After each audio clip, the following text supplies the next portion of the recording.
Welcome back.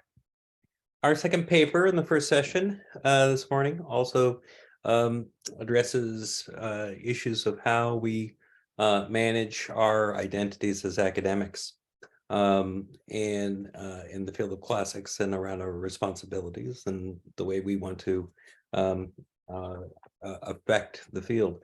Tori Lee is a postdoctoral fellow with the Society of Fellows at Boston University, where she works on pastoral literature, gender, public scholarship, and critical classical reception.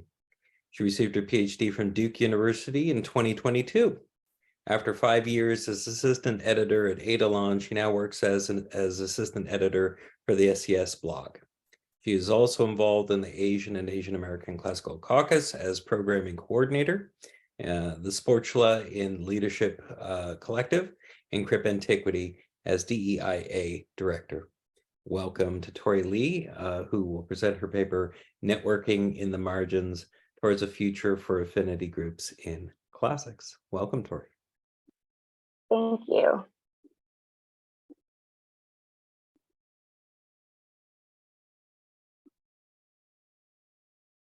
Can everyone hear and see slides okay? Okay, great.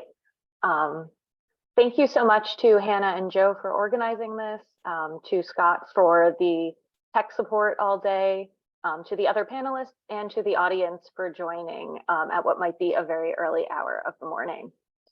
Today, I'll be discussing some of the major issues and obstacles facing affinity groups in classics, and some steps we can take as a field to support these groups going forwards. So affinity groups are centered around an identity or a shared mission. My method today will combine firsthand experience with conversations and reflections from group leadership and membership.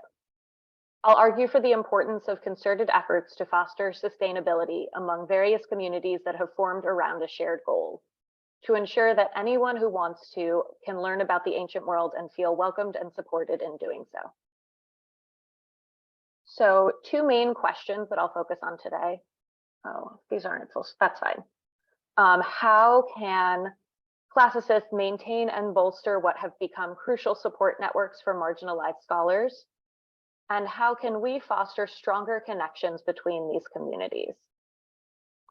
So affinity groups in classics I've found have clustered in a few areas in particular, those around race and ethnicity, either amongst the membership themselves or in their focus of study, or both.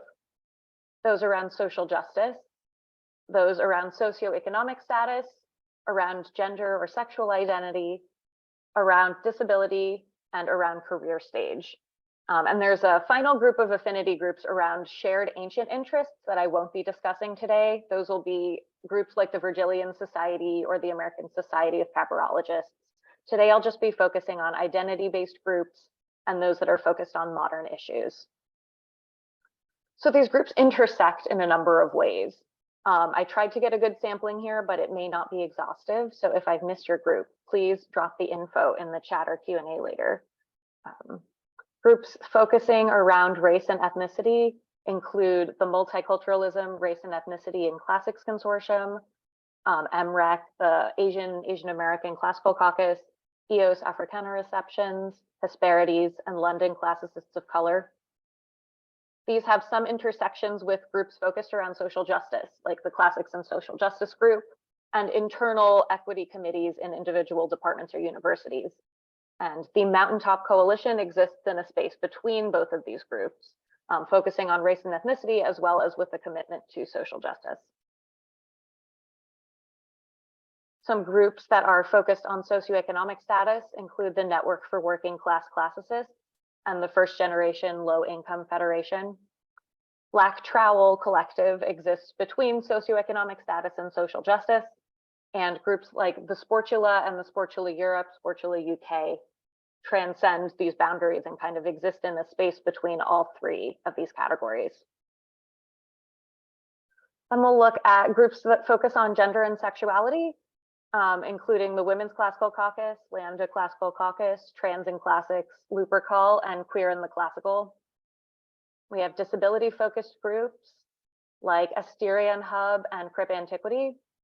And finally, groups that are focused around people at a particular career stage. So that's the Classics Graduate Caucus and other regional groups like the Massachusetts and Connecticut Junior Faculty Forum that are for people at a particular stage in their careers.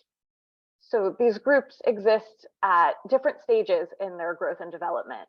And I'm attempting now to share a framework to identify these broad stages so we can identify issues and challenges that face groups at different stages and address them at different times. So the first one is the impetus or inspiration for a group to form. For the AAACC, for example, the impetus for its formation was the 2019 AIA SCS meeting in San Diego that had an infamous number of race-based discrimination issues against members of the Sportula leadership and scholars of color in the field. So the leadership wanted a place for Asian American classicists to gather, and that was sort of the impetus for the formation. But impetus does not need to be a single cataclysm or one incident. It can instead be sort of a more gradual process of identifying a need and having a group of people congeal around that need. From the impetus, we move to the initial organization. So gathering and conversation all the way through incorporation. So for example, CRIP Antiquity has just finished incorporating, well, not incorporating, but submitting its paperwork to be an official nonprofit organization, just part of the initial stage. After that, we move to a couple of more amorphous and indefinite stages. Growth, which has plenty of challenges and can take an indefinite amount of time. And the final goal, which is sustainability, which also has its long-term challenges, but is hopefully the end stage for a lot of our affinity groups. And really, with the time that each stage takes up, we really end up looking more like this on the timeline. A really quick impetus, a slightly longer initial organization stage, then an indefinite period of growth, and hopefully future sustainability. When we map our affinity groups onto this as a timeline, it looks like this. So a nice bell curve. But of course, we're skewed a little bit because we don't yet know about the groups that are currently in their initial stages or just having their inspiration to form now. And there aren't as many groups in the later stages that have been around for as long. Over the course of time, we can see the formation of the WCC as one of our earliest affinity groups in the field. And that one is celebrating this year. Last year, its 50th anniversary. So it has certainly reached a desirable stage of sustainability and longevity. It took then 17 years before the foundation of the LCC, which was founded as the Lesbian and Gay Classical Caucus in 1989, but is now the Lambda Classical Caucus. Then another large gap before the Multiculturalism, Race and Ethnicity and Classics Consortium in 2016. Then we saw EOS Africana and the Classics and Social Justice Group in 2017. And then we really start to go off. So 2019, then we have 2016, 17, 18, 19, and a whole bunch of groups popping up in 2020. 2021 has 6 groups forming. So now this is colored a little bit by recency bias. And there are countless intra-departmental, intra-university, and local groups that have been forming throughout this time. And a certain number of events have influenced the formation of more groups in recent years, including the COVID-19 pandemic, which has inspired a desire for community seeking amongst classicists who were located in disparate locations, and the formation of other groups, which can kind of inspire development of an ecosystem around a particular identity or idea. We're seeing a flourishing of these types of groups supported by things like Zoom, which allow us to connect, like in the ResDiff conference, and particularly the efforts of junior and contingent scholars who do an outsized share of the labor in supporting these groups. So I'll turn now to a more micro approach that looks at case studies of particular groups I have experience with and attempts to identify common issues and challenges that have led to different outcomes. So starting with the most micro is the intra-departmental committee that I was a part of at Duke University, where I was a graduate student. The impetus for that was the Black Lives Matter movement and protests following the racially motivated murders of Black people by police in the spring and summer of 2020. So the initial organization stage was when a fellow graduate student, Alex Karsten, and I wrote an open letter to the department, solicited feedback from fellow grad students, collected signatures, and distributed the letter. The faculty responded positively, and we gathered on Zoom for a meeting where we formed the idea committee. We then broke into subcommittees on different topics, including an anti-racist reading group that met independently over the next 2 years. Since it's now been about 3 years since formation, unfortunately, the committee has fizzled and entered into a stage that I'll call stagnation. So the idea committee still exists officially, but hasn't met during this academic year. An alternative path we can see that follows growth can be just the end of growth. It takes a lot of power to continue leading a group. So here are some of the issues I identified that led to the stagnation. One of them is a lack of power for graduate students, since grad students were the ones who were inspired to form this group, but could not enact certain change, like agreeing to release a statement on the department website that had to be approved by a number of higher ups, for example. We also lacked a clear plan for growth and sustainability. There were no guidelines in place for how we were going to move forwards year to year. And there was no clear transfer of leadership as the senior grad students left the program on how the leadership would be transferred down. So another unique case that I'll look at for some lessons was with Eidolon Journal, which is not an affinity group or an identity-based group, but instead a secret third thing. Eidolon has a focus on social justice, and the impetus for its formation was in 2015, an identification of a need in the field for a place for scholarly writing about classics that wasn't formal scholarship, a platform for essays with a unique point of view, and the desire to bring a timeliness and reach a broader audience than peer-reviewed journals. So Eidolon initially organized under the Paideia Institute, so a broader organization that was already established with its own sources of funding and organizational structure. And then there was growth, which was very exciting. When I joined the team, it was already growing. Eidolon split off from the Paideia Institute into its own entity, and our most read article to this date has over 81,000 views. The journal still has hundreds of daily readers, despite the sad truth that we know about Eidolon, which is that it shut down. So this brings us to the third option for our growth path, which is dissolution. Though dissolution could logically follow a stagnation period, and likely often does, it didn't in the case of Eidolon. And sometimes it ends up taking more effort to dissolve something completely than to simply let it stagnate. But upon reflections with the editorial team about reasons for Eidolon's closure, the theme circled around a few things. Money.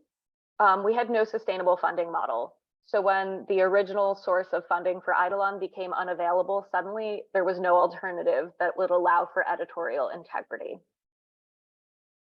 Loneliness. We got readers and views and conversations and many metrics of success, but there was no institutional support or affirmation from the authorities in the field that Eidolon was adding something of value. Now, upon reflection and conversations with people, a lot of people did think that Eidolon added value, but some of the people running the day-to-day operations never connected with this group. Instead, what they heard was a constant stream of criticism from senior scholars and administrators, trolls, and institutions in the field of classics. And this connects with their third issue of illegitimacy.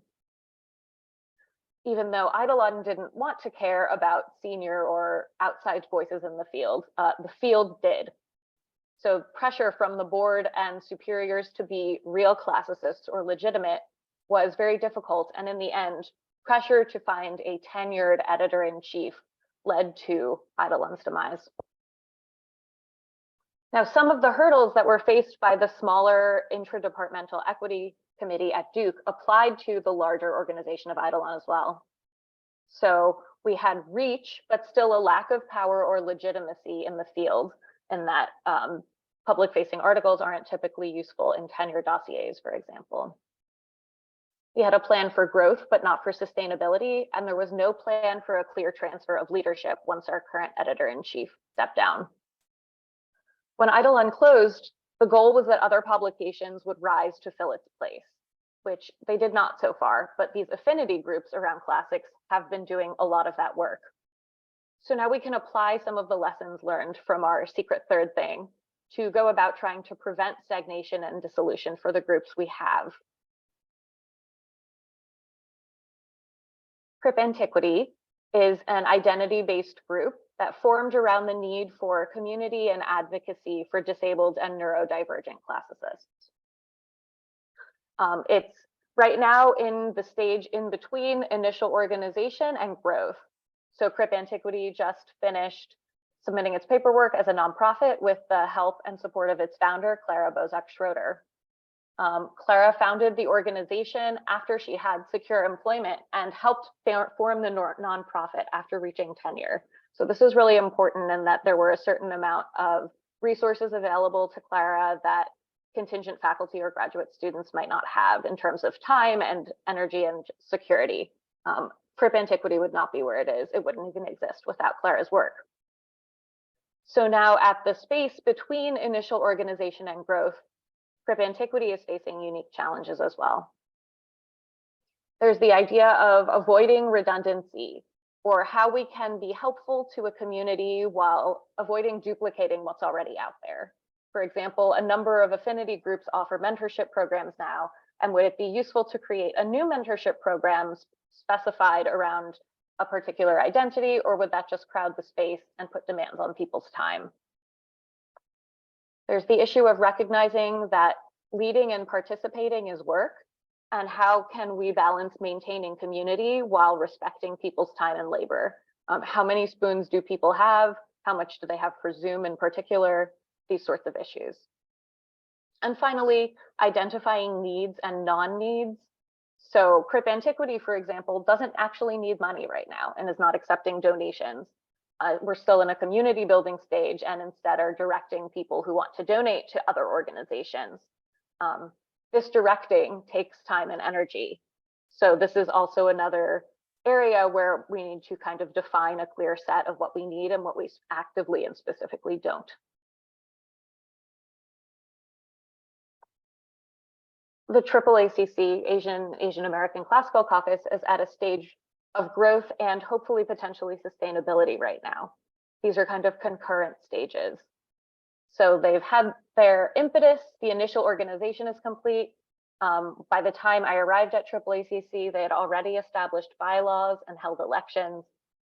There are plans for sustainability and growth via affiliation with the SCS and an annual panel at the meeting. We have a board of advisors and have already established a successful mentorship program. There have been successful transfers of leadership and have multiple junior and senior faculty members on the board and throughout this leadership.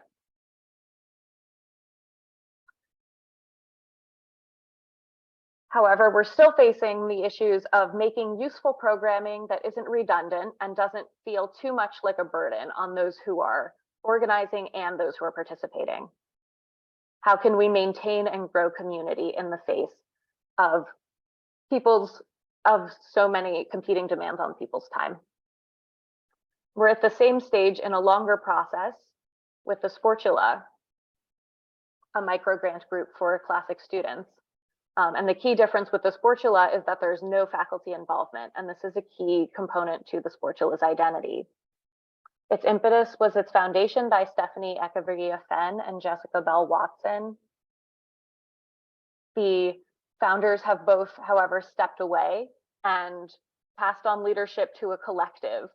So that's a different sort of structure that doesn't rely as heavily on one particular person. So we've dodged the Eidolon bullet there and enacted a successful transfer of power.